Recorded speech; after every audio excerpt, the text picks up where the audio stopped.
দুঃখ রাখার জায়গা নাই। সরকার রে কোন ভূতে ধরলো?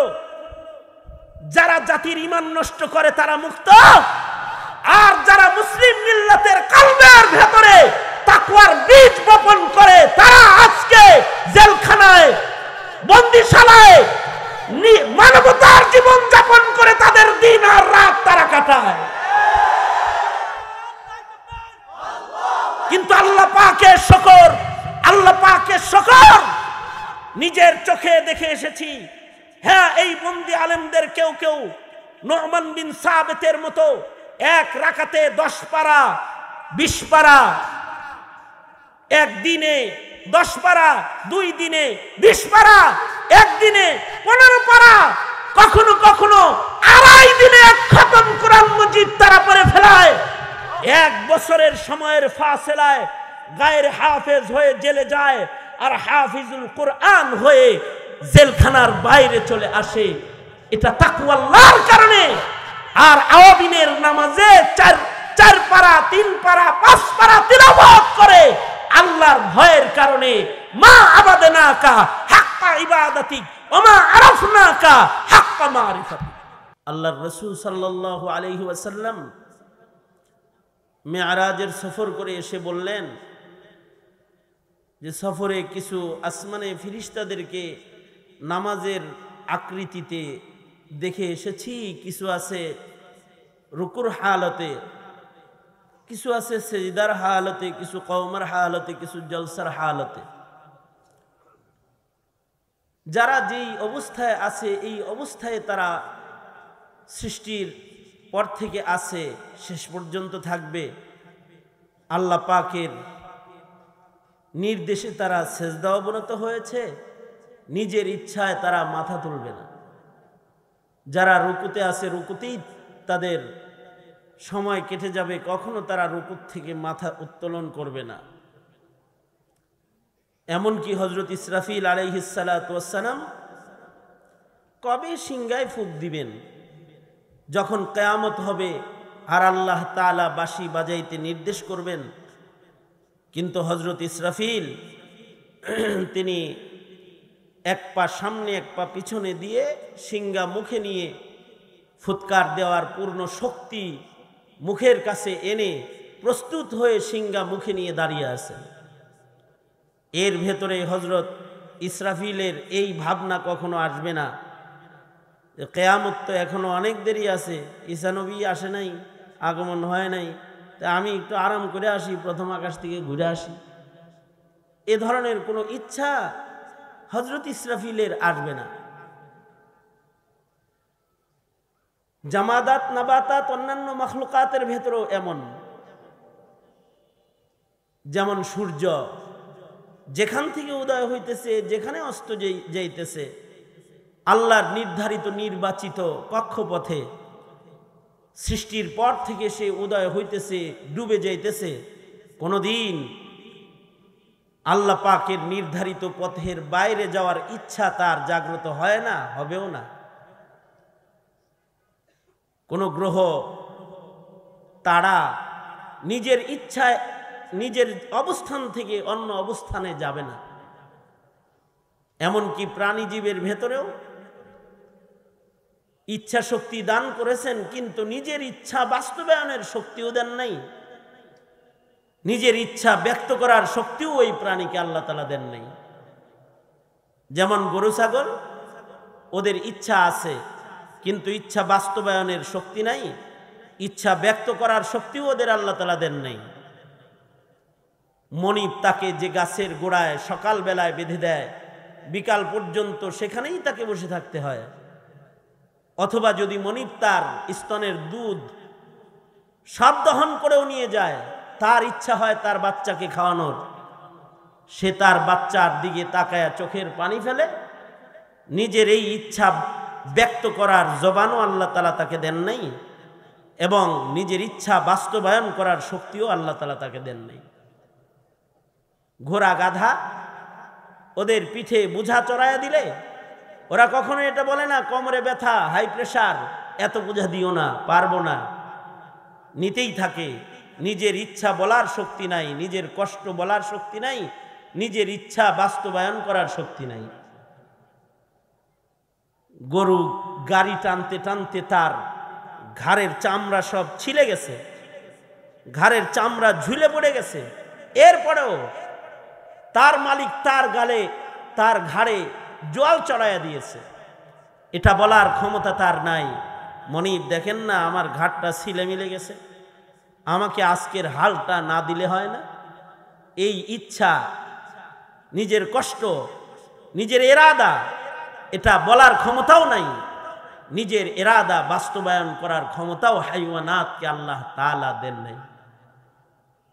কিন্তু মানুষ আল্লাহ পাকের এক মুকদ্দাস সৃষ্টি,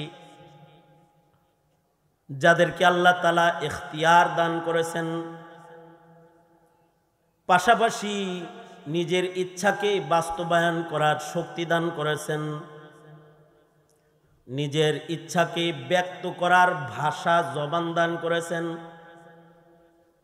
আল্লাহ তাআলা ইচ্ছাও দান করেছেন, ইচ্ছা বাস্তবায়ন করার ক্ষমতাও দান করেছেন, আবার নিজের ইচ্ছাকে ব্যক্ত করার জবানও দান করেছেন।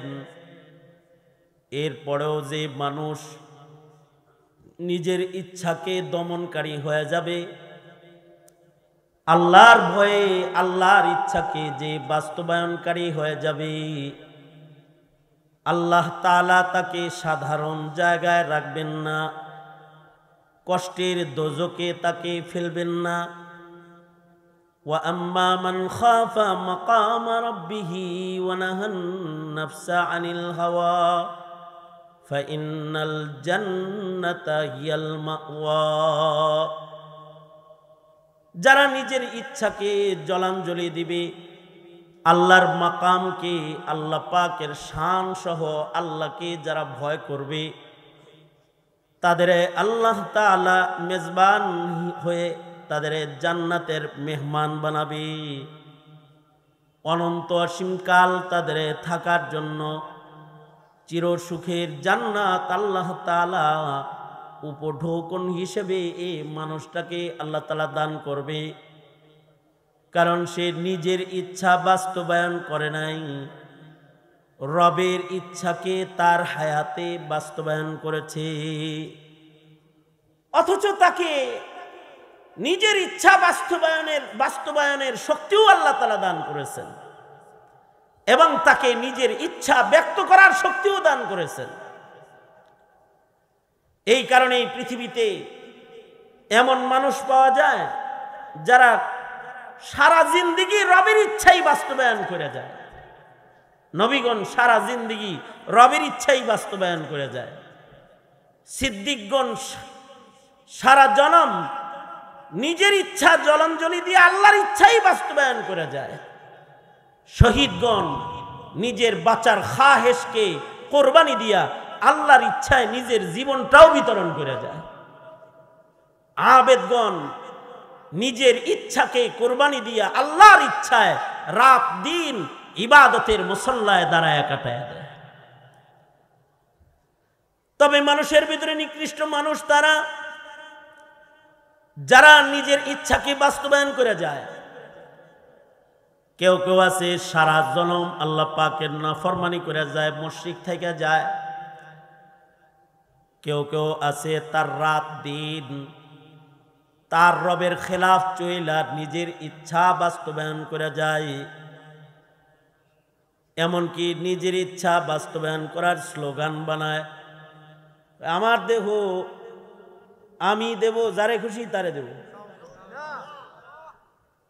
আমার জীবন আমি চালাবো, যেমনি খুশি তেমনি চালাবো। নাউজুবিল্লাহ আওয়াজ করে বলেন। আমার দেহ আমি দেখাবো, যাকে খুশি তাকে দেখাবো। নাউজুবিল্লাহ। অর্থাৎ নিজের ইচ্ছাকে বাস্তবায়ন করার স্লোগান বানায় নিজের ইচ্ছা আল্লাহর ইচ্ছার উপরে উঠানোর জন্য তারা মিছিলের ময়দানে কেউ কেউ নাইমা যায়। যার যার তার ইচ্ছায় নিজেকে চলতে, নিজেকে চালাইতে আন্দোলনী ভূমিকায় কখনো কখনো এই অকৃতজ্ঞ হাইওয়ান নেমে যায়। তখন আল্লাহ তাআলার কাছে এটা মানুষ নয়। উলাইকা কাল আনআমি বাল হুম আদাল, পশুর চেয়েতে নিকৃষ্ট হয়ে যায়। কারণ পশুরাও নিজের ইচ্ছা বাস্তবায়ন করে না, রবের ইচ্ছা, তার মনিবের ইচ্ছা বাস্তবায়ন করে আর নিজেরই কোরবানি দিয়ে যায়। কিন্তু মানুষ হয়ে নিজের ইচ্ছা বাস্তবায়ন করার স্লোগান দেয়। এ কারণেই পৃথিবীর ইতিহাসে এমন আবিদ আছে যারা নিজের ইচ্ছা নয়, রবের ইচ্ছায় সারা রাত ইবাদত করেছে। আবার এমন অমানুষের অস্তিত্ব আছে যারা নিজের ইচ্ছা বাস্তবায়ন করে মদের আসরে রাত কাটায় দিয়েছে। এই যে কেউ কেউ আছে সারা রাত মাহফিলে কাটায় দেয়, তারও মনে চায় বিছানায় যাই, ঘুমাই, আরাম করে, কিন্তু সে তার আলাদা আর একটা খুশিকে পাওয়ার আশায় আলেমী দ্বীনদের সামনে বসে রাত কাটায় দেয়, অথবা কোরআন শুনে ভালো কথা শুনে রাত কাটায় দেয়, সময় কাটায় দেয়। আবার এমনও মানুষ আছে যারা টিভির ঘরে রাত কাটায় দেয়। এই মাহফিলের আঙিনার ভেতরে এমন মানুষ আছে যারা নিজের ইচ্ছা জলাঞ্জলি দিয়ে আল্লাহর সন্তুষ্টি অর্জনে ভিজা জায়গায় বৈশার সময় কাটায়। আবার এমন মানুষ এখানে আছে বিকাল থেকে দামি দামি কথা হইতেছে, নসিহা হইতেছে, একটা কথা সে শোনে নাই, পাশে মেলায় বাজারে সারা রাত কাটায় দেয়, আছে। এ কারণেই আকাবির বুজুর্গরা সারা রাত জায়নামাজে মুসল্লায় কাটাইছে, আর নাফরমানরা সারা রাত মাশরাবায় আর শরাবের আড্ডাখানায় কাটাইছে বা কাটায়। ইমামে আজম আবু হানিফা রহমতুল্লাহ আলাইহি সুদীর্ঘ 40 বছর রাতের বেলায় ইশার ওযুর দ্বারায় ফজরের নামাজ পড়েছেন। মানাকিবে ইমামে আজম, তার মানে হলো ইশার নামাজ থেকে ফজর পর্যন্ত সময়ে 40 বছরের কোনো একটা রাত আল্লাহর হুকুমের খেলাফ কাটায় নাই। ইশার ওযু দিয়া ফজরের নামাজ পড়েছেন, কখনো জায়নামাজে কাটাইছেন, কখনো কিতাবাদি হাতে রাত কাটায় দিছেন, কখনো ফিকি ইস্তেমবাতের ফিকির নিয়ে রাত কাটায় দিছেন। এশার সময় ওযু করে কোনো আমলে লেগেছেন, ফজর পর্যন্ত নেক ইবাদতের ভেতরে সুদীর্ঘ 40 বছর কাটাইছেন। নিজের খাহেসাত মিটানোর জন্য নিজের বিবির বিছানায় পর্যন্ত 40 বছরের ভেতরে রাতের বেলায় যান নাই। রবের সন্তুষ্টি সন্ধানে সারা রাত মুসল্লায় দাঁড়িয়ে কাটায় দিয়েছেন। কখনো কখনো মসজিদে এশার পরে দাঁড়ায় গেছেন, ফজর পর্যন্ত দাঁড়িয়ে দাঁড়িয়ে মসজিদের মুসল্লায় কোরআনে হাকিমের তিলাওয়াত করেছেন। 2 রাকাত নামাজের ভেতরে আল্লাহর কালাম পুরাটা তিনি খতম করে ফেলেছেন। 2 রাকাত নামাজের ভেতরে টোটাল কোরআন যারা খতম করেছেন, অথবা 1 রাকাত নামাজে যারা কোরআন খতম করেছেন, সাহাবায়ে কেরামের ভেতরে হযরত উসমান ইবনে আফফান 1 রাকাত নামাজেও কোরআন খতম করেছেন। কখনো কখনো 2 রাকাত নামাজের ভেতরে টোটাল কালামুল্লাহ খতম করেছেন। 2 রাকাত নামাজ শেষ হয়েছে, 1 রাকাত নামাজ সম্পন্ন হয়েছে, আর 1 খতম তিলাওয়াতও সম্পন্ন হয়ে গেছে। সাহাবীদের ভেতরে হযরত তামিমে দারি, তিনিও 1 রাকাত নামাজে 1 খতম কোরআন মজিদ পড়েছেন। উবাই ইবনে কাব রাদিয়াল্লাহু আনহু 2 রাকাত নামাজে 1 খতম কোরআনে কারীম পড়েছেন। হযরত তামিমে দারি নবী পাকের কনিষ্ঠ সাহাবীদের ভেতরে একজন। নবীজির সামান্য সময়ের সান্নিধ্য বাচপানে হাসিল করছেন, আর ওইটার বদলায় আল্লাহ তাআলা ওনাকে ঈমান আর আমলের এমন মাকাম দান করেছেন যে এক রাকাত নামাজে টোটাল কোরআনও তিনি খতম করেছেন, এক রাকাত নামাজে। আর ঈমানী শক্তি এত বেশি ছিল যে দুনিয়ার আগুন ওনাকে জ্বালাইতো না। একবার খলিফাতুল মুসলিমিন হযরত উমরের শাসনামলে পাহাড়ের গুহার থেকে আগুন বের হয়ে মদিনার দিকে আসতে লাগলো। জাহিলিয়াতের পাপাচারের কারণে কখনো কখনো পাহাড় থেকে আগুন বের হয়ে মহল্লায় ঢুকে পড়ত। আমাদের পাপের কারণে যেমন সাগরের পানির সাথে কখনো কখনো আগুন ছড়ায় যায়, কখনো কখনো ঘূর্ণিঝড়ের বাতাসের ভেতরে আগুন ছড়ায়। জাহিলিয়াতে আরবের অপরাধ রাজ্য যখন খুব বেশি প্রবল, কখনো কখনো পাহাড়ের গুহার থেকে আগুন বেরোয় আসত। হযরত উমরের শাসন আমলে পাহাড়ের গুহার থেকে আগুন বের হয়ে মদিনার দিকে আসতে লাগলো। আমিরুল মুমিনিনের কাছে খবর গেল, আমিরুল মুমিনিন পাহাড় থেকে কিন্তু আগুন মদিনার দিকে আসতেছে। হযরত উমর তামিমে দারিকে বললেন, এই যাও আগুনকে গুহার ভেতরে ঢুকায় দিয়ে আসো, আর ওকে সাবধান করে দিয়ে আসো, এটা রাসূলের মদিনা, কখনো যেন এই মদিনার দিকে কখনো আগুন না আসে। হযরত তামিমে দারি চলে গেলেন।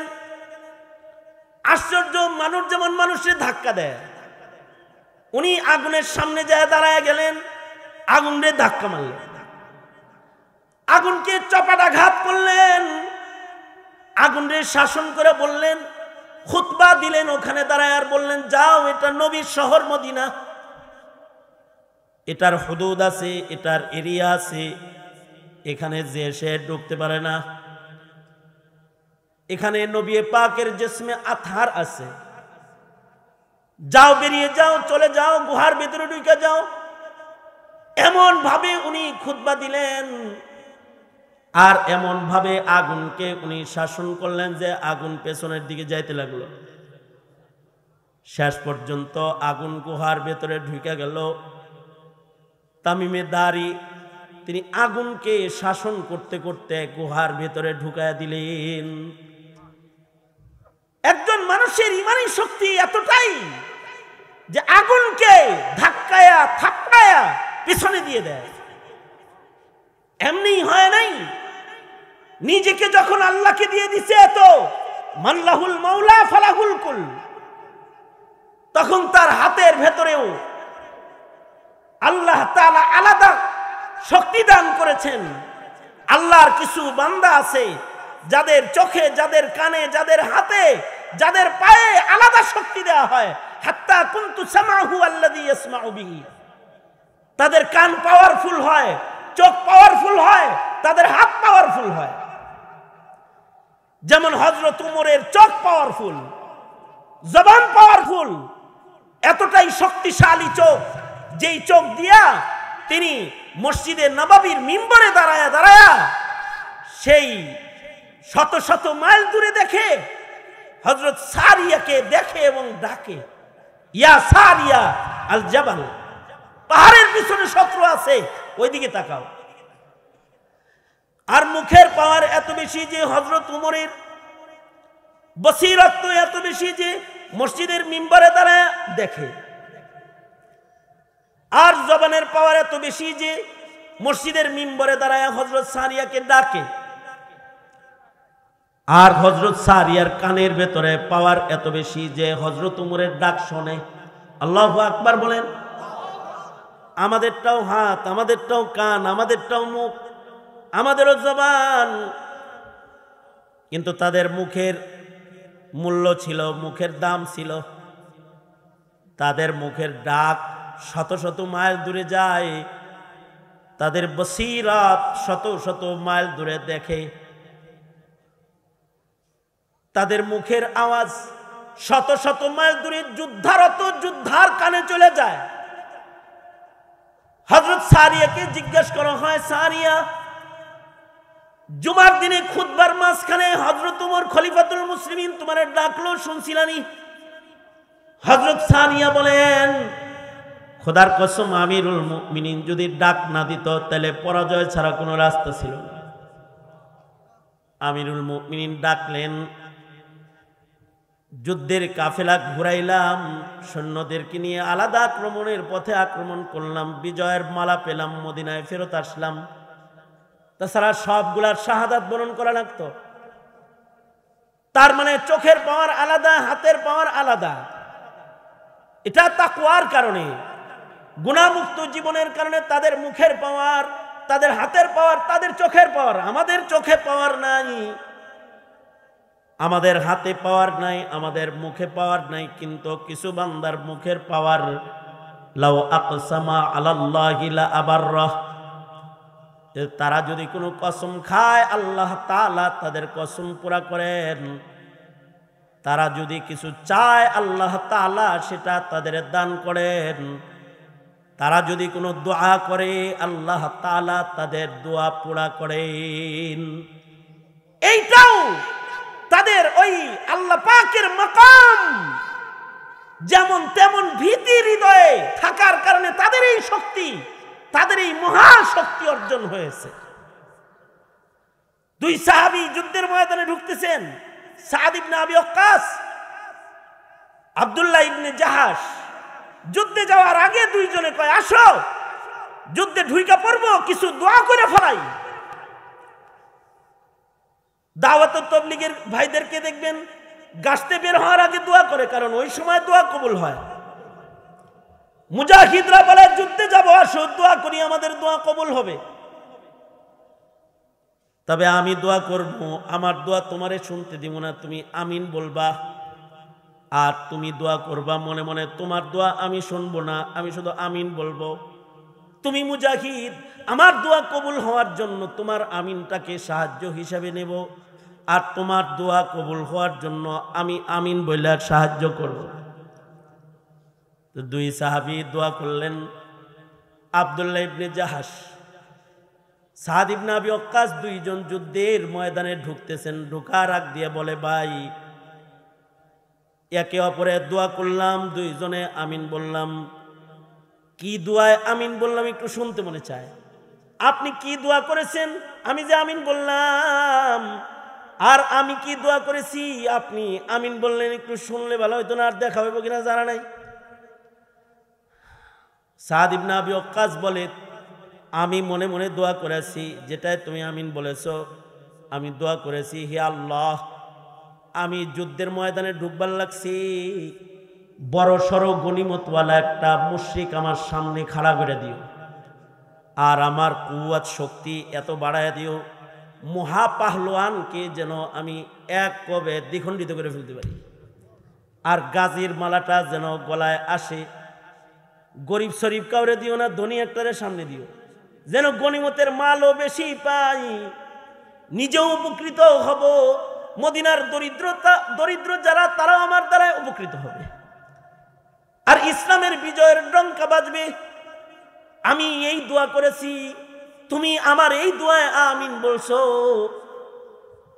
আব্দুল্লাহ ইবনে জাহাশকে সাদ ইবনে আবি ওয়াক্কাস বলে, তুমি কি দোয়া করেছো? আব্দুল্লাহ ইবনে জাহাশ বলে, আমি দোয়া করেছি, ওগো আল্লাহ, মুসলমান আর কাফের যুদ্ধ হইবার লাগছে, এখানে নির্ঘাত নিশ্চিত কিছু মানুষের নাম শহীদের দপ্তরে যাবে, যারা হবে সুহাদা, আর শহীদরা বিনা হিসাব আল্লাহর জান্নাতি। আমি আব্দুল্লাহর হিসাব দিয়া জান্নাত কামাই করার মতো হিম্মত নাই, তাই আমি দোয়া করেছি মুসলিম আর কাফেরের যুদ্ধ।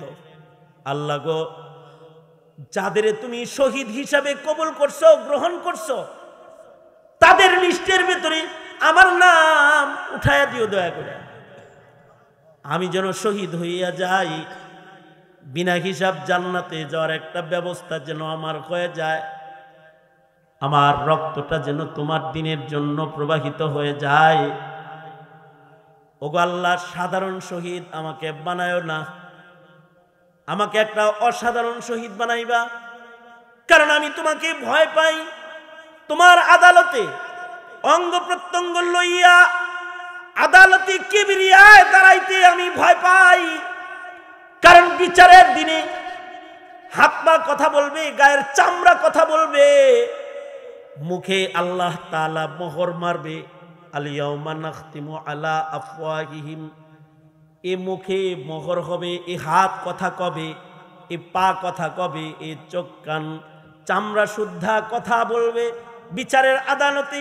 তাই আমি দোয়া করেছি, ওগো আল্লাহ, শহীদ তো বানাইবাই, এমন একটা শহীদি মরণ আমারে দিবা, দুশ্মনরা যেন আমার হাত কেটে নিয়ে যায়, দুশ্মনরা যেন আমার পা কেটে লয়ে যায়, দুশ্মনরা যেন আমার চোখ খুলে লয়ে যায়, দুশ্মনরা যেন আমার কান কেটে লয়ে যায়, আমাকে যেন মুসলা বানায় ফেলায়।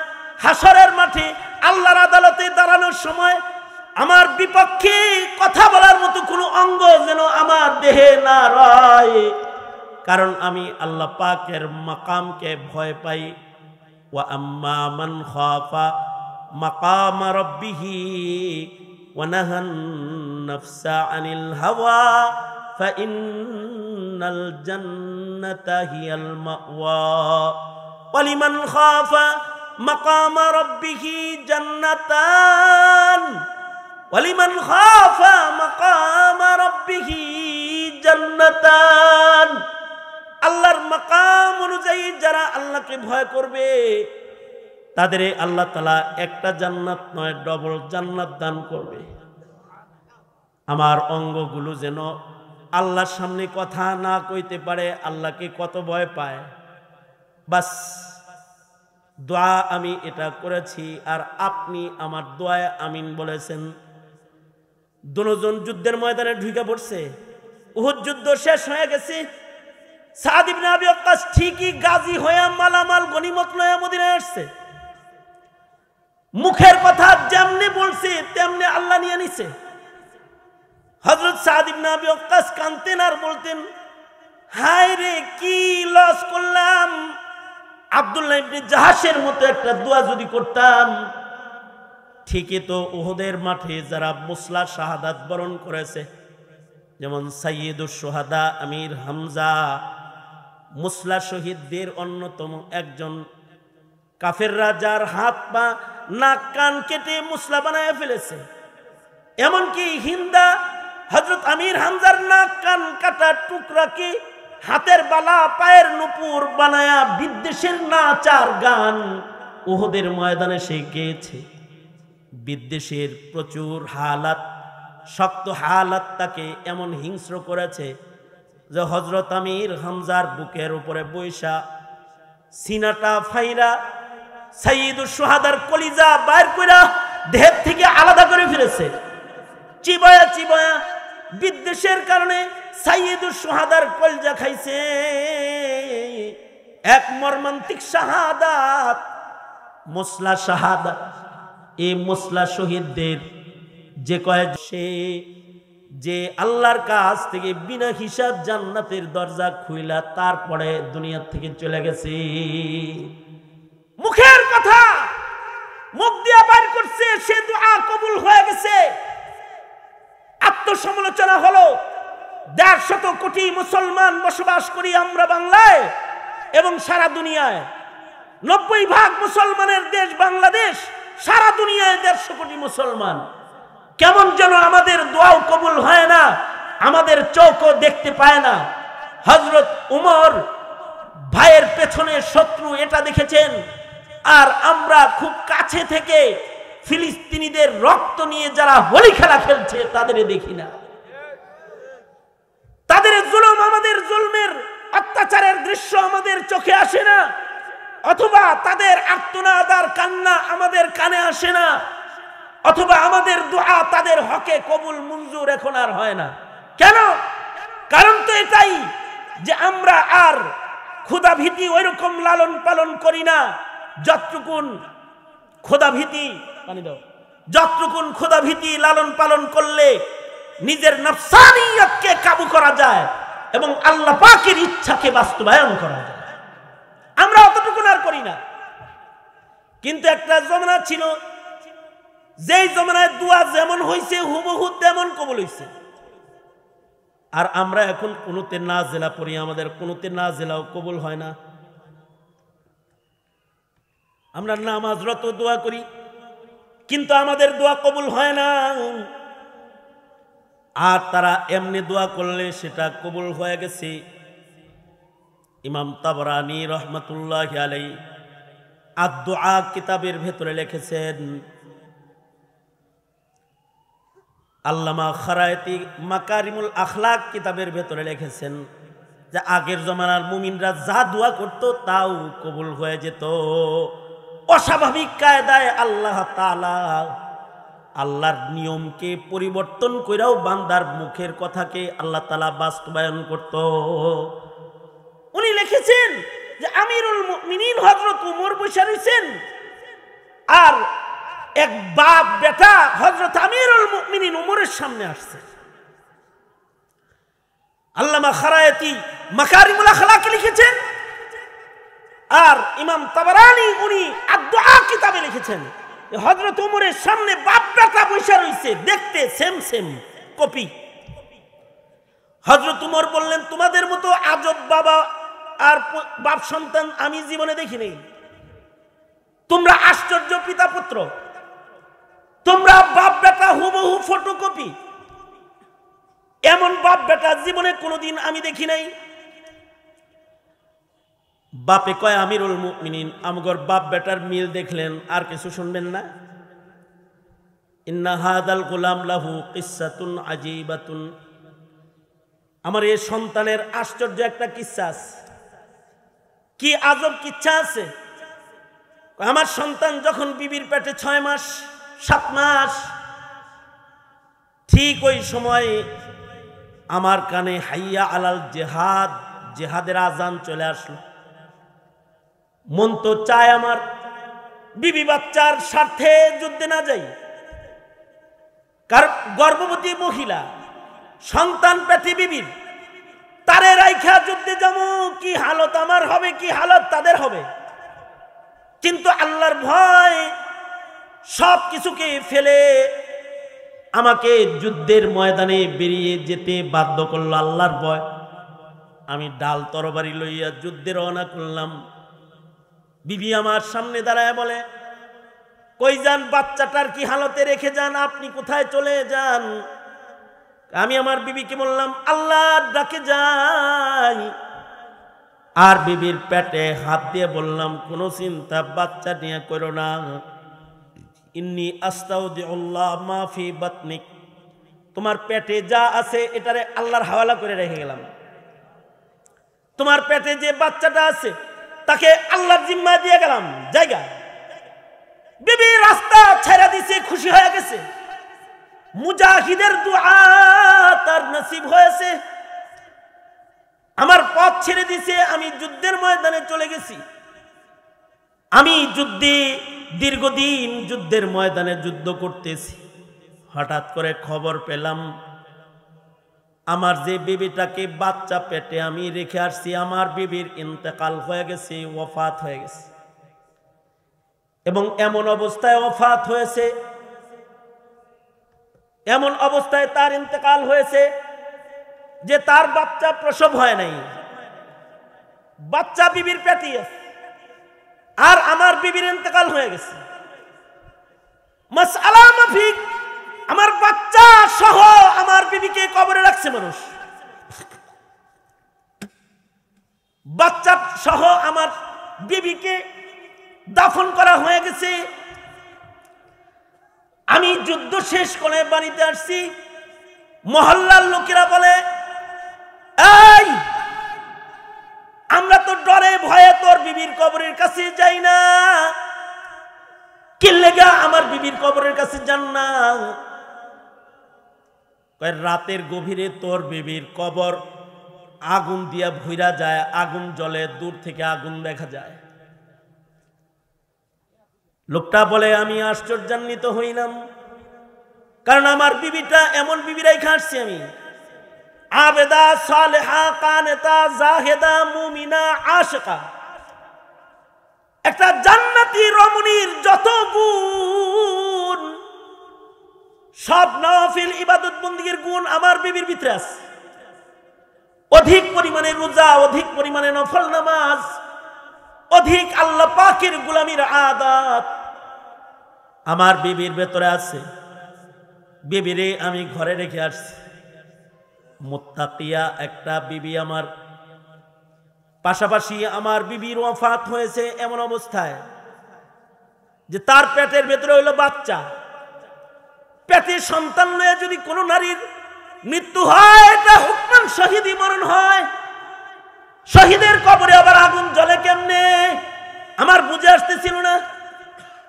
কিন্তু আশ্চর্য, আমি যুদ্ধের থেকে ফেরত এসে যখন এমনটি শুনলাম, তখন আমি রাতের গভীরে যায় গুরুস্থানে দাঁড়ায় রইলাম। সত্যই আমি দেখতে পেলাম মাঝরাত্রিতে কবরটা খুলে গেল, আর একটা আগুনের ফুলকি উপরের দিকে দেখা যায়। আমি সাহস করে নিজের বিবির ইসালে সোয়াবের নিয়ত করে কবরের কাছাকাছি চলে গেলাম। কিন্তু কবরের কাছে যায় আমি দেখি ওইটা আযাবের আগুন নয়। আমার বিবির কবরটা একটা প্রশস্ত বাগান ঘর, ঘরের কোনায় একটা আলো দেওয়ার বাতির আগুন জ্বলবার লাগছে। বাতির আগুন যেমন বাতাস পেলে কখনো কখনো আগুন বেড়ে উপরে উঠে যায়, যখন এই বাতিতে বাতাস লাগে তো আগুনগুলো উপরে উঠে যায়। আবার বাতাস কমে গেলে আগুন নিচে নেমে যায়। একটা আলোকিত বাতি আমার বিবির কবরের ভেতরে কুদরতি ভাবে জ্বলতেছে। আমি কবরের পারে যায় দাঁড়ায় যাই, দেখি আমার বিবি আমার সন্তান কোলে বসে রয়েছে। আমার দেখে আমার বিবি বলে, স্বামী এই যে নাও তোমার আমানত, যেটাকে তুমি আল্লাহর হাওয়ালা করে দিছিলে, এটা লয়ে নাও। আমি আমার সন্তানকে কোলে লই। এক বর্ণনায় আছে বিবি বলে, স্বামী গো, নিজের ছেলেটারে আল্লাহর জিম্মায় দিলা, ছেলের মারে কি লেগে দিলা না। আর এক বর্ণনায় আছে সন্তানটাকে আমি কোলে লই, কোলে লওয়ার সাথে সাথে কুদরতি ভাবে কবর এটা বন্ধ হইয়া যায়, কবরের মাটি মিশে যায়। আর একটা আওয়াজ, গাইবি আওয়াজ আমার কানে আসতে থাকে, এ আমার গোলাম, ছেলে আমার জিম্মায় দিছিলি, তাই ছেলে রেখে দিছি, ফেরত দিলাম। যদি ছেলের মাকেও দিতি তাহলে ওইটাকেও ফেরত দিতাম। এটা হলো আগের যুগের মুসলমানের জবান, যে তাদের মুখ দিয়ে যা বাইর হয় এটা কবুল হয়। কেন কবুল হয়? তাদের ভেতরে হলো তাকওয়াল্লাহ। এই পরিমাণ তাকওয়াল্লাহ আছে। আমাদের তাকওয়ার পরিমাণ তো এত ছোট যে আমাদের তাকওয়া আমাদের এই গুনাহ থেকে সরাইতে পারে না। আর তাদের তাকওয়াল্লাহ হলো এমন যে তাদের তাকওয়াল্লাহ ইবাদত করার পরে তারা নিজেদেরকে আবেদ মনে করতে পারে না। আমাদের তাকওয়াল্লাহ আমাদেরকে গুনাহ থেকে বাঁচাইতে পারে না। আর তাদের তাকওয়াল্লাহ হলো, তাদের ক্ষুধাভীতি হলো, তাদের ক্ষুধাভীতি তারা ইবাদত করার পরে তাদেরকে আবেদ মনে করায় না। যেই তাকওয়াল্লাহ রাসূলে আরবি শিখায় গেছে সেই তাকওয়াল্লাহ।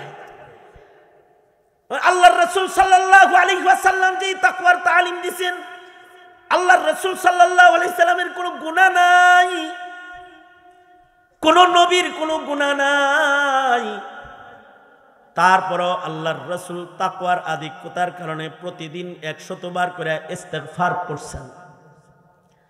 আমরা মাঝে মাঝে আলেমদের সামনে বসে একটু ইস্তেগফার পড়বো, তাও পারি না। এটা হলো আমাদের তাকওয়াল্লাহ। আর নবীজি কোনো গুনাহ নাই, পৃথিবীর কোনো পয়গম্বরের কোনো গুনাহ নাই, আমাদের নবীজিরও কোনো গুনাহ নাই। তারপরেও নবীজি 100 বার করে ইস্তেগফার পড়েছেন। গুনাহের কারণে ইস্তেগফার নয়, ইস্তেগফার হলো এই কারণে, মা আবাদনাকা হাক্কা ইবাদাতিক ওমা আরাফনাকা হাক্কা মারিফাতিক। ওগো আল্লাহ, আপনি আমাকে যে শান, যে মাকাম দান করেছেন, এই শান মতো ইবাদত আমি করবার পারিনি, এই শান অনুযায়ী ইবাদত আমার দ্বারাই হয় নাই। মা আরাফনাকা হাক্কা মারিফাতিক ওয়া মা আবাদনাকা হাক্কা ইবাদাতিক। এ কারণে আবেদ যত বড় হয় তার কান্না তত বেশি হয়, তাকওয়া যত বেশি হয় বিচার দিবসের ভয় তত বেশি হয়। যতই ইবাদত করে মনে মনে ভাবে আমি আল্লাহর শান মতো ইবাদত করতে পারি নাই। এ কারণে পৃথিবীর বড় বড় আবেদরা ইবাদত কইরা গর্ব করতে পারে নাই, কারণ তাদের তাকওয়া আল্লাহ তাদেরকে ছোট বানাইছে। তারা মনে করেছে দোজকে যাওয়ার উপযুক্ত আমি ছাড়া এই জমিনের উপরে বুঝি আর কেউ নাই। আর এখন হলো আজব জামানা, সেটা হলো কয়দিন ধরে ইবাদত শিখা মৌলবীর চাইতে নিজের বড় বড় মনে করে। চিল্লা লাগাইছে, বড় পাগড়ি বান্ধা শিখছে, এবার হুজুরের ভুল ধরে। হুজুরে এমনি হাঁটে কেন, এমনি খায় কেন, এমনি বসে কেন, নফল না পড়ে বের হয়ে গেল কেন? অথচ সে 3 পয়সার বৈরাগী, কয়দিন ধরে সেজদা দেওয়া শিখছে। যার ভুল ধরতেছে সে রাতের আধারে উঠে কান্নাকাটি করে, যার ভুল ধরতেছে সে তাকে আল্লাহ তাআলা ফুনুনাতের ইলম দান করেছে। এক ফোনে সে মাহের না, বহু ফোনে মহারাত আল্লাহ তাআলা তাকে দান করেছে। তার ভুল এই 3 পয়সার বৈরাগী তালাশ করতেছে। কেন তালাশ করতেছে? ইবাদতের কাসরাতের কারণে না, তাকওয়ার কমির কারণে তালাশ করতেছে। আবেদ তো হয়েছে, মুত্তাকি এখনো হয়নি। আর ইমাম জাইনুল আবিদিন রাহমাতুল্লাহি আলাইহি, হযরত হুসাইনের সন্তান যিনি ছিলেন ইমাম জাইনুল আবিদিন, হজ্জে বাইতুল্লাহতে যাইবেন। তো ইমাম জাইনুল আবিদিন হজে যাইবেন। ইমাম জাইনুল আবিদিন উটের পিঠে সওয়ার হইছেন অথবা ঘোড়ার পিঠে সওয়ার হইছেন, হজ্জে বাইতুল্লাহতে রওনা করেছেন। ঘোড়ার পিঠে সওয়ার হয়ে যখন তাকওয়া আর খোদাভীতি সহ যখন তালবিয়াটা একবার পড়ছেন, লাব্বাইক আল্লাহুম্মা লাব্বাইক লাব্বাইক লা শারীকা লাক লাব্বাইক ইন্নাল হামদা ওয়ান নি'মাতা লাকা ওয়াল মুলক লা শারীকা লাক। তালবিয়াটা পড়ার সাথে সাথে ইমাম জাইনুল আবিদিন অজ্ঞান হয়ে সওয়ারের উপর থেকে বালির ভিতরে নিচে পড়ে গেছেন। পানি ঢালার পরে ওনার হুঁশ আসছে।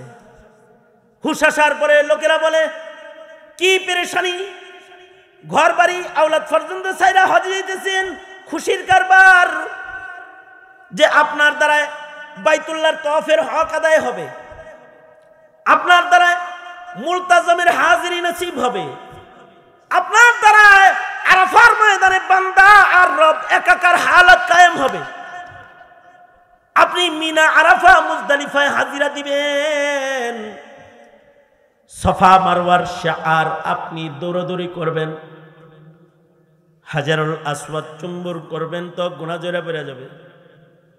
এমন আজব একটা শানওয়ালা ইবাদত আল্লাহ আপনাকে করার তৌফিক দিতেছে। এই খুশিতে না আপনি আরো খুশিতে আত্মহারা হইবেন, তা আপনি দেখি উল্টা আরো বেহুশ হয়ে পড়ে যান। তা আপনি বেহুশ হয়ে পড়তেছেন কেন? কি লেগে আপনি বেহুশ হইয়া যান? ইমাম জাইনুল আবিদিন বলে আল্লাহর ভয়ে বেহুশ হইয়া যাই যখন আমি বলি লাব্বাইক আল্লাহুম্মা লাব্বাইক, তখন আমার ডর করে আকাশ থেকে যদি আল্লাহ বলে ফেলে লা লাব্বাইক ওয়ালা সাদাইক, আমার মতো জাইনুল আবিদিন গোলাম তো ওই আল্লাহর অনেক আছে, কিন্তু তিনি যদি লা লাব্বাইক বইলা তার দুয়ার থেকে আমারে সরায় দেয়, আমি আর কোন দরজায় দাঁড়ায় বলবো লাব্বাইক আল্লাহুম্মা লাব্বাইক? এই যে আমার রব আমাকে না জানি কথা বলে লা লাব্বাইক ওয়ালা সাদাইক, এই পেরেশানিতে আমি অজ্ঞান হয়ে পড়ে যাই। এটা হলো হাক্কা তুকাতিহ ভয়, এটা হলো আল্লাহ পাকের শান মতো ভয়, যে গুনাহ তো করে না, করেই না, ইবাদত করার পরে ইবাদত হয় কি হয় না এই টেনশনে বেহুশ হয়ে যায়। এই কারণে আকাবির বুজুর্গরা 2 রাকাত নামাজ পড়ে ক্ষান্ত হয় নাই, সারা রাত দাঁড়ায় নামাজ পড়েছে, না জানি আমার নামাজ কবুল হয় কি হয় না। অল্প তেলাওয়াত কইরা ক্ষান্ত হয় নাই। তামিমে দাঁড়ি সারা রাত দাঁড়ায় দাঁড়ায় নামাজ পড়েছে, ক্ষান্ত হয় নাই। আল্লাহ যেন পছন্দ করে এই আশায়। সাহাবীদের ভেতরে এরা সারা রাত দাঁড়ায় নামাজ পড়েছেন। তাবিঈদের ভেতরে ইমামে আজম আবু হানিফা রাহমাতুল্লাহ আলাইহি সারা রাত দাঁড়ায় নামাজ পড়েছেন। ভয় হলো এটা যে এখন যদি সালাম ফিরাইয়া তিনি যদি কয় কেবল ভালো লাগতেছিল আর সালামটা ফিরাইলি, মা আবাদনাকা হাক্কা ইবাদাতিক। সারা রাত দাঁড়ায় নামাজ পড়েছেন, 1 রাকাত নামাজের ভেতরে টোটাল কোরআন খতম করেছেন। সাঈদ ইবনে জুবায়ের রাহমাতুল্লাহি আলাইহি 1 রাকাত নামাজের ভেতরে টোটাল কোরআন খতম করে ফিরেছেন, গোটা কোরআনে কারীম খতম করেছেন। এই চিন্তায় এখন যদি থাইমা যাই, আল্লাহ যদি নারাজ হয়ে যায়, আর একটু সামনে যাই। এখন যদি থেমে যাই, যদি আল্লাহ নারাজ হয়ে যায়, আর একটু সামনে যাই। ইমামে আজম আবু হানিফা রাহমাতুল্লাহি আলাইহি রাতের বেলায় 1 খতম করেছেন, রমজানের দিনের বেলায় 1 খতম করেছেন, তারাবিতে 1 খতম করেছেন, 61 খতম কোরআনে কারীম পড়েছেন, প্রতি রাকাতে রাকাতে খতম করেছেন। কোরআন নাজিলের মাস, কোরআন তেলাওয়াত ছাড়া অন্য কিছু করলে যদি তিনি নারাজ হইয়া যায়, ও আম্মা মান খাফা মাকাম রাব্বিহ, আল্লাহ পাকের মাকাম মতো আল্লাহকে ভয় করার কারণে তারা তাদের জীবনে অন্য কাজ করার টাইম পায় নাই, অন্য কাজ করার সাহস পায় নাই। আর আমরা আল্লাহর ভয়ের কমি হওয়ার কারণে গুনাহ খাতাকে ছাড়তে পারি না, পাপাচারকে ছাড়তে পারি না। হযরত সিদ্দিক আকবর রাদিয়াল্লাহু আনহুর কাছে রুটি গোশত হাদিয়া আসছে, আবু বকর সিদ্দিক রাদিয়াল্লাহু আনহুর কাছে এমন অবস্থায় হাদিয়া আসছে যে উনি 3 দিনের না খাওয়া। রুটি আর গোশত পাওয়ার সাথে সাথে মুখে দিয়েছেন, চিবাইতেছেন আর কথা বলতেছেন, গোলাম এত সুন্দর রান্না খানা দানা কই থেকে আইলো? গোলাম কয় জরিতে বগ মরছে, ফকিরের কারামতি বাড়ছে। কয় জাহিলিয়াতে একজনের একটা ফু দিছিলাম, রোগী ভালো হয়ে গেছে। গরিব মানুষ কখনো কিছু দিতে পারে না, এ খাওয়ানটাই দিছে। আমি গত পরশু দিন গেছি সিরাজগঞ্জে, 3 দিন আগে। এক লোক আইসা কয় হুজুর ভাস্তির তো 9 বছর হয়, বাচ্চা হইতো না, আপনি যে ফু দিয়ে দিছিলেন না পানি, এখন তো বাস্তি তো 7 বছরের প্রেগনেন্ট। আমি কই সিঁড়ি গয়ে যাইব, তাড়াতাড়ি তওবা করো। বাচ্চা দেনেওয়ালা কোনো হুজুরের ফু না, বাচ্চা দেনেওয়ালা আল্লাহ। আমি তো কোনো দোয়া কালাম পড়ে ফু দিছিলাম না, যাইতে ধরছে দেয়া কইছি মাই কুছ জানতা নেই, তেরে বান্দা মানতে নেই। আল্লাহ আমি কিছু জানি না, তোর বান্দায় মানে না দেখে ছু। তাহলে হুজুর এই বোতল পানি পরে দেন, বাগনির যেন হয় কান্ডা। বাগনিরও 6 বছর ধরে হয় না। আমি কই তা পারবো না, কারণ আমি কিছু জানি না, বাচ্চা দেওয়ার মালিক আমি না। বাচ্চা দিবেন আল্লাহ। হ্যাঁ, কখনো কখনো জ্বরে বগ মরে ফকিরের, জ্বরে বগ মরে ফকিরের কারামতি পারে। গোলাম বলে আবু বকর আমিরুল মুমিনিন জরিতে বগ মরছে, ফকিরের কারামতি পারছে। কয় কি জরি লাগছে? কয় আমি জাহিলিয়াতে একজনের ফু দিছিলাম, ছু, এটা তো ভালো হয়ে গেছে গা। ভালো হওয়ার পরে এবার এর কোনো প্রতিদান আমাকে দিতে পারে না। আজকে তার বাড়িতে ভালো রান্না বাড়া হইছে, ভালো খাবার গুলো লইয়া আমার বাড়িতে আসছে হাদিয়া দিতে।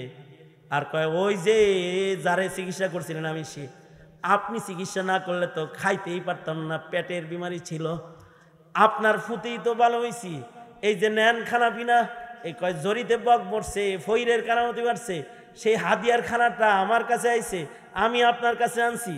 হযরত আবু বকর বলে জাহিলিয়াতে ফু দিছিলা? কয় তাহলে তো ফুটা বিসমিল্লাহ বলে অবশ্যই দাও নাই। কয় না, লা তুজ্জা কয়েছ। তাহলে লাত উজ্জার ফুয়ের খানা আমার পেটে থাকবে? না না না, সরাও, 3 দিনের না খাও আমি, কিন্তু এই হারাম খানা পেটে রাখা যাবে না। সাথে সাথে পানি পান করেছেন গলা পর্যন্ত, নিজের পেটের ভিতরে অঙ্গুলি মেরেছেন, যতক্ষণ পর্যন্ত বমি হয়ে রুটির খণ্ড আর গোশতের টুকরা পেট থেকে বের না হয়েছে ততক্ষণ পর্যন্ত হযরত আবু বকর পেরেশানিতে ছিলেন। যখন মুখের ভিতরে অঙ্গুল মারতে মারতে বমি হইয়া হারাম খানা, হারাম রুটি, হারাম গোশতের টুকরা বাইর হইছে, আবু বকর বলে আলহামদুলিল্লাহ, হারাম খানা পেটে হজম হয় নাই। কারণ রাসূল বলেছেন হারাম খানার দ্বারাই যে দেহ গঠন হবে এ দেহ নাকি দোজখের আগুনে যাবে। আমি আবু বকরের পেটে 1 লোকমা হারাম খানাও রয় নাই, এই যে 1 টুকরা রুটি পেটে রাখতে পারে নাই, এটা হলো ওয়া আম্মা মান খাফা মাকাম রাব্বি, আল্লাহ পাকের শান মতো আল্লাহকে ভয় করার কারণে পারে নাই। আর আমরা পূজার প্রসাদ রে বরকত মনে করে খাই। মুসলিম সমাজে পূজার প্রসাদ বরকতের খানা হয়, আর ঘুষের টাকা হাদিয়া আর তোহফা হয়, আর সুদের টাকা লাভের অংশ হয়, আর জনগণের হক মাইরা আঙ্গুল ফুলা কলা গাছ হওয়ার প্রতিযোগিতা ইলেকশনের মাধ্যমে হয়। এই সব হারাম কাজ হয়। কেন হয়? তাকওয়া আল্লাহ না থাকার কারণে হয়। হযরত উমর ইবনে আব্দুল আজিজ রাহমাতুল্লাহি আলাইহি, আরে হযরত উমরের জীবনেও এরকম আছে যে হযরত উমর, মুয়াত্তা ইমাম মালিকের ঘটনা এসেছে, হযরত উমর দুধ খেয়ে ফেলছেন, 1 ঢোক দুধ খাইছেন, দুধটা হাদিয়া আসছে। হাদিয়া আসার পরে হযরত উমর বলতেছেন, এই দুধ বুঝি তোমার বাড়ির পালা গরুর দুধ অথবা ছাগলের দুধ অথবা পালা হাইওয়ানের দুধ, নিজের বাড়ির দুধ আনছো মনে হয়, তাই না? তো হে কয় না না না, আমি গরিব মানুষ, আমি গরু আর ছাগল আর উট পামো কই যে দুধ এনে আমনে খাওয়ামো? আমি গরিব মানুষ, বাইতুল মালের উটের যেই দুধগুলো গরিবদের ভেতরে বিতরণ হয় আজকে ওইটা আমি পাইছি, অসুবিধা নাই, আমার জন্য সাদাকা, আল্লাহকে হাদিয়া, আপনার জন্য এটা হাদিয়া, খায়ালান, সমস্যা নাই। সমস্যা তো নাই, ঠিক তো আছে, কিন্তু আমি তো এখন আমিরুল মুমিনিন, এই দুধ পেটে নিয়ে যদি মরি আর আল্লাহ যদি বলে উমর পেটের ভেতরে বাইতুল মালের দুধ কেন, উত্তর দেওয়ার সাহস তো নাই আমার। হযরত উমরও ঠিক তাই করলেন, মুখের ভিতরে উঙ্গুলি দিয়া, মুয়াত্তা ইমাম মালিক মুখের ভিতরে উঙ্গুলি দিয়া বমি করলেন, দুধগুলা বের হয়ে গেল। এরপরে হযরত উমর শুকর আদায় করলেন, আল্লাহু আকবার করে বলেন। এটা হলো বাইতুল মালের 1 ঢোক দুধ হাদিয়া বানায়া পেঁচায়াও খায় না, ডাইরেক্ট তো খায় না, পেঁচায়াও খায় না। আর এখন বাইতুল মাল উধাও হয়ে বিদেশ চলে যায়, রিজার্ভ ফান্ড খালি হয়ে যায়, দেশে দুর্ভিক্ষ আসার উপক্রম হয়ে যায়। জাতির সম্পদ লুণ্ঠন করার মাধ্যমে এগুলো হয়, জাতির সম্পদ লুণ্ঠনের মাধ্যমে হয়। কারণ কি? তাকওয়া আল্লাহ নাই। হযরত উমর ইবনে আব্দুল আজিজ রাহমাতুল্লাহি আলাইহি, যিনি যাকে বলা হয় উমরে সানি, হযরত উমর ইবনে আব্দুল আজিজ, যার গায়ের ঘামের ভিতরে খুশবু ছিল, আল্লাহু আকবার বলেন। আকাবির তো চিনেন না, আবেদও এখন চিনেন না, চিনেন হলো নায়িকা, গায়িকা, নায়ক, খেলোয়াড় এদেরকে। কারণ নষ্টামি দুষ্টামিতে যারা হিরো হয় তারা দেশের রাষ্ট্রীয় মনোনয়ন পায়। অবশ্য আল্লাহর কাছে মনোনয়ন তাকওয়ার মাধ্যমে আদায় করতে হয়। হযরত উমর ইবনে আব্দুল আজিজ তো এরকম তাকওয়া আল্লাহ ওয়ালা একজন মানুষ ছিলেন, যার গায়ের ঘামের ভেতরে খুশবু ছিল। উনার পরিধানের জামার সাথে রাজ্যের মন্ত্রীরা তাদের জামা ধুবিকে ধৌত করতে দিত, আর বলতো উমর ইবনে আব্দুল আজিজের জামার সাথে আমাদের জামা ধৌত করো। কারণ উমর ইবনে আব্দুল আজিজের জামার সাথে জামা ধুইলেও সুবহানাল্লাহ বলার লেগে রেডি হয়ে বহেন মিয়া, খবরটা ডেলিভারি দিলে ভালো করে একটা সুবহানাল্লাহ বলেন। উমর ইবনে আব্দুল আজিজের জামার সাথে জামা ধুইলে সেই জামার ভেতরে 40 দিন পর্যন্ত মিশকে আম্বরের ঘ্রাণ পাওয়া যায়। কারণ কি ঘামের ভিতরে খুশবু, এটা কোনো গল্প না। আজও ঘামের খুশবুতে কবরের খুশবু বের হয়। যাও উজবেকিস্তান চলে যাও, ইমাম বুখারীর কবরের পারে দাঁড়াও, তার গায়ের খুশবুর সাথে মাটি খুশবুদার হয়েছে। এই খুশবু 1200 বছর ধরে বের হতেই রয়েছে। আশা করা যায় কিয়ামত পর্যন্ত বের হবে। মাজারের আগরবাতি আর জল ছিটানো ওখানে লাগে না। মুফতি আজম মুফতি ফয়জুল্লাহ রহমতুল্লাহ আলাইহি, উনার কবর থেকে বারবার খুশবু বের হয়েছে। শেষ বেলায় কন্ট্রোল করার জন্য থানার পুলিশকে হাজির করা হয়েছে। ঘামের ভিতরে খুশবু। উমর ইবনে আব্দুল আজিজ রহমতুল্লাহ আলাইহি, কারণ হলো উমর ইবনে আব্দুল আজিজ তো এমন মুত্তাকি আর আদেল একজন শাসক ছিলেন, যার শাসনের আদালতের প্রভাব শুধুই মাত্র মানুষের ভেতরে পড়েছে তা না, জঙ্গলের প্রাণীর ভেতরে পড়েছে। আল বিদায়া ওয়ান নিহায়া, বাঘ ছাগলের রক্ত পান করে নাই। আল্লাহু আকবার কাবীরা। বাঘ ছাগলের রক্ত পান করে নাই। কত বছর বইরা শাসন করে বাঘের উপরে প্রভাব ফেলাইছে? 50 বছর তো মিনিমাম, মাত্র 2.5 বছর। ইনসাফ কায়েম করতে 50 বছর লাগে না। ইনসাফ কায়েম করার জন্য উমর ইবনে আব্দুল আজিজের মতো শাসক হলে 2.5 বছরেও পারা যায়। আর যদি জুলুম করার রাজত্ব দৌরত্ব কায়েম হয়ে যায়, 100 বছর শাসন করার পরও দেশের অপরাধ রাজ্য দুর্বল হয় না, পাপের রাজ্য সবল হয়ে যায় 100 বছর শাসন করলেও। উমর ইবনে আব্দুল আজিজ রহমত, উনি এক গভর্নরকে উর্দুন পাঠাইছেন। উর্দুন এলাকায় গভর্নর উর্দুনে যাইয়া, গভর্নর মাসের যে পয়লা বেতনটা পাইছেন, আছে না? হায় রে, কাছে দেন আপনি।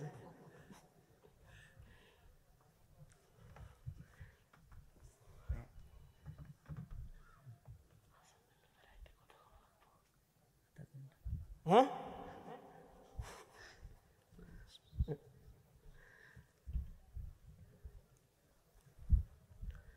চিন্তা করতেছি আমার পরের গাড়ি কয়টায় আইব, নাকি আমার এই আজকে এনেই শহীদ হয়ে যাইতে আল্লাহ জানে।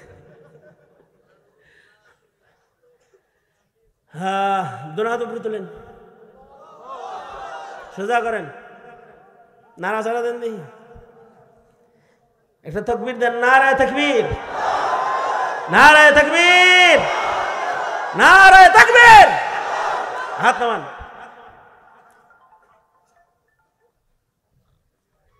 কোন জায়গার গভর্নর বানাইছেন? উর্দুন।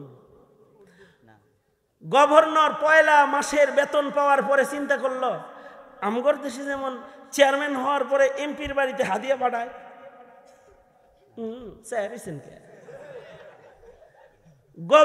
গভর্নর চিন্তা করলো। আর উমর ইবনে আব্দুল আজিজ তো এরকম মানুষ ছিলেন যার ভক্ত হওয়াটাই স্বাভাবিক, ওনার ভক্ত হওয়া স্বাভাবিক।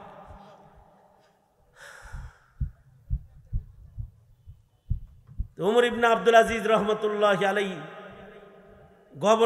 গভর্নর হিসেবে পাঠাইছেন। সে পয়লা মাসের বেতন পায়া উর্দুনে ভালো খেজুর হইতো, দামি খেজুর, 2 প্যাকেট ভালো খেজুর কিনা মাসের পয়লা বেতন দিয়া উমর ইবনে আব্দুল আজিজের কাছে হাদিয়া পাঠাইছে। কারণ উমর ইবনে আব্দুল আজিজ রহমতুল্লাহ আলাইহি খলিফা থাকা অবস্থায়ও কখনো কখনো ঈদের দিনে বাজার করার টাকা ওনার হইতো না। ওনার সন্তানরা ঈদ উদযাপন করত সেরা কাপড় পরা, আর আমাদের নেতাদের সন্তানরা ঈদ করে কানাডা আর আমেরিকার জঙ্গলে যায়। আর ওনার সন্তানরা ঈদের দিনে সেরা কাপড় পরত। এই উমর ইবনে আব্দুল আজিজ রহমতুল্লাহ আলাইহি, উনি তো হাদিয়া পাওয়ার উপযুক্ত। গভর্নর 2 প্যাকেট খেজুর কিনা হাদিয়া পাঠিয়ে দিয়েছে উমর ইবনে আব্দুল আজিজের কাছে। তবে পাঠানোর স্টাইলটা উমর ইবনে আব্দুল আজিজের পছন্দ হয় নাই। সেটা হলো খলিফার কার্যালয় থেকে ডাক বিভাগের যে গাড়িটা উর্দুনে গেছে ডাকপত্র লইয়া, এই গাড়িটা যখন ফেরত আসতেছে খালি, তো গভর্নরে এই খালি গাড়িতে 2 প্যাকেট খেজুর উঠায় দিছে। তার মানে বুঝে থাকলে বলেন, হাদিয়ার খেজুর এখন আসতেছে ব্যক্তিগত খরচে নাকি সরকারি গাড়িতে সরকারি খরচে? তো ওমর ইবনে আব্দুল আজিজ রহমতুল্লাহের কাছে খেজুর আইনা পেশ করছে। আমিরুল মুমিনিন খেজুরগুলা গভর্নর আপনাকে হাদিয়া করেছেন। ভালো কথা, হাদিয়া গ্রহণ করা সুন্নত, কিন্তু খেজুরগুলা আইলো কেমনি? খেজুরগুলা ডাক বিভাগের গাড়িতে আসছে। আমিরুল মুমিনিন বলে, ডাক বিভাগের গাড়ি কি গভর্নরের টাকা দিয়ে কিনছে?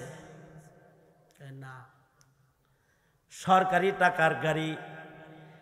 ডাক বিভাগের গাড়ির ড্রাইভারের বেতন কি গভর্নর দেয় নিজের টাকায়? না, সরকারি বাইতুল মাল থেকে ড্রাইভারের বেতন দেয়া হয়। বাইতুল মালের টাকার ড্রাইভার, সরকারি টাকার সরকারি গাড়ি। যে খেজুর বহন করে দরবারে এনেছে, এর ভিতরে সরকারের পয়সা ঢুকে গেছে। ময়দানে মাহশারে এই খেজুর খেলে আল্লাহর আদালতে আসামি হওয়া লাগতে পারে। ওয়া আম্মা মান খাফা মাকামা রাব্বিহি ওয়ালিমান খাফা মাকামা রাব্বিহি জান্নাতান। যাও যাও, এই খেজুর খাওয়া যাবে না।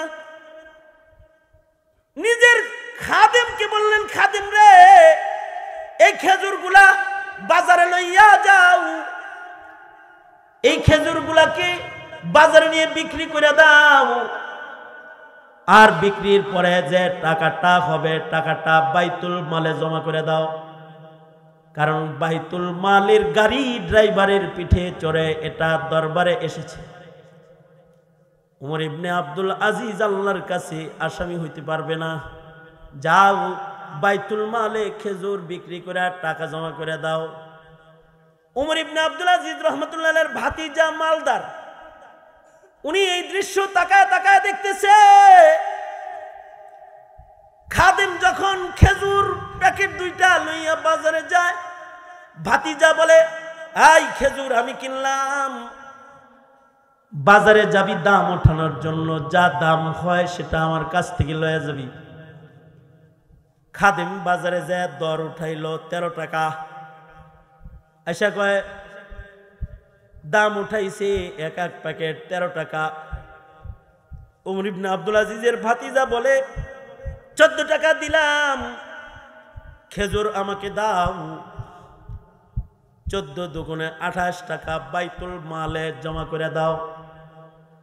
রশিদটা চাচা জানের কাছে নিয়ে পৌঁছায়া দিয়া বলো, আপনার হাদিয়ার খেজুর বিক্রি করা টাকা বাইতুল মালে জমা হয়ে গেছে। কিছু সময় পরে ভাতিজা 1 প্যাকেট খেজুর নিজের জন্য রাইখা আর 1 প্যাকেট খেজুর মাথায় লয়ে যায়, কয়, চাচাজি আপনার জন্য হাদিয়া এনেছি। খেজুরগুলা উর্দুনের প্যাকেটের মতো লাগে। কয়, জি, উর্দুনের সেই খেজুরগুলাই আমি ক্রয় করেছি, মাল বাইতুল মালে বিক্রি করা টাকা জমা করেছি। ভাতিজা হইয়া চাচারে কি কিছু হাদিয়া দেওয়ার বিধান সুন্নত ইসলামের নাই? ভাতিজা হইয়া চাচার জন্য খেজুর কিনা 1 প্যাকেট খেজুর হাদিয়া হিসাবে লয়ে আসছি। 1 প্যাকেট নিজের ঘরে রাখছি, আর 1 প্যাকেট খলিফার জন্য এনেছি।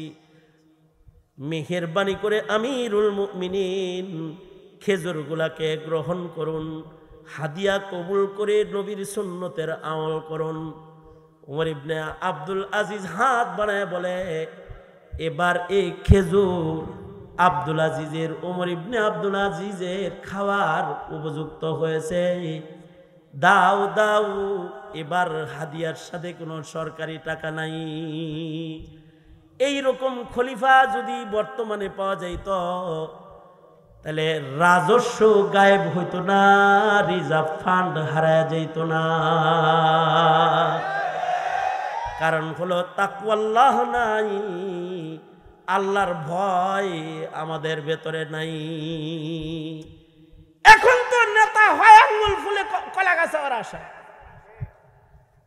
উচিত কথা বললে পরে তো মুখ পচে যাবে, এ কারণে সব উচিত বলতে চাই না। তবে এই তাকওয়ার রাত যদি কায়েম করতে হয়, তবে মিল্লাতের আলেম সারা বাহিনী দিয়া তাকওয়ার রাজ কায়েম করা সম্ভব নয়।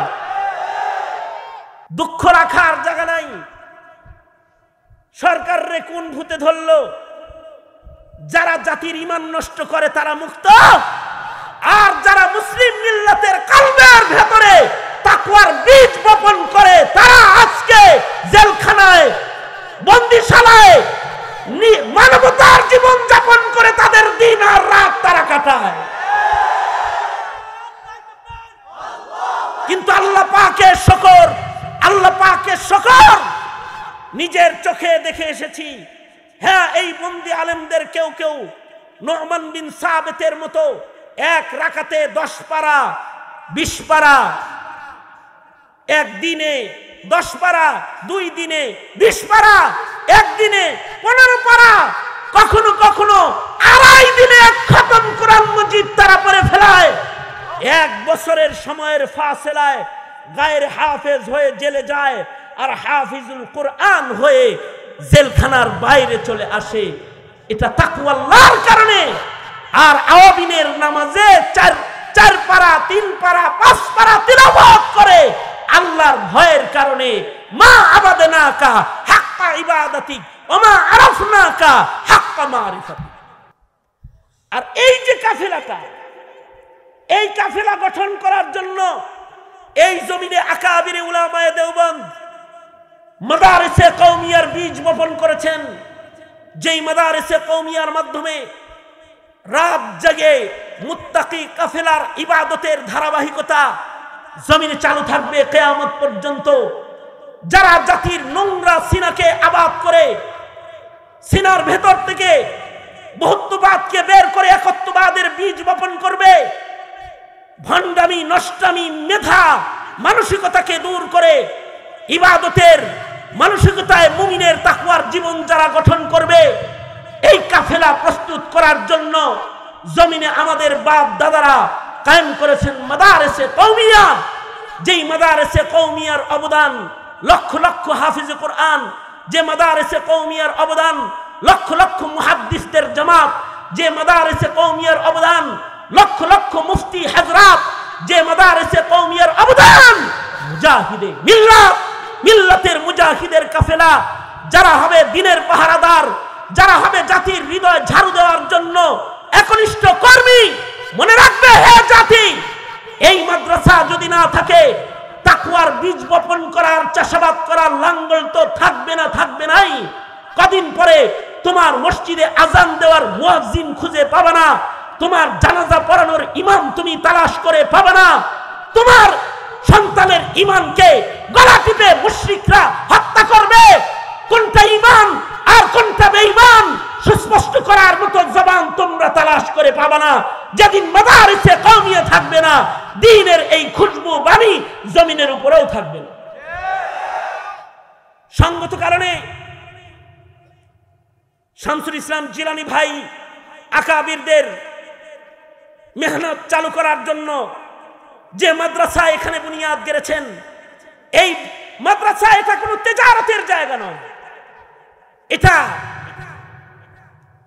হিংস্র কোনো দল গঠন করার জায়গা নয়, এটা হলো জাতির হৃদয় আবাদ করার কাফেলা গঠন করার জায়গা। ঠিক কিনা? যারা আওয়াজ করে বলেন। সুতরাং আপনারা যারা রয়েছেন, আপনারা এই মাদ্রাসার সাথে থাকবেন তো ইনশাআল্লাহ? আছেন তো জিলানী ভাইয়ের সাথে ইনশাআল্লাহ?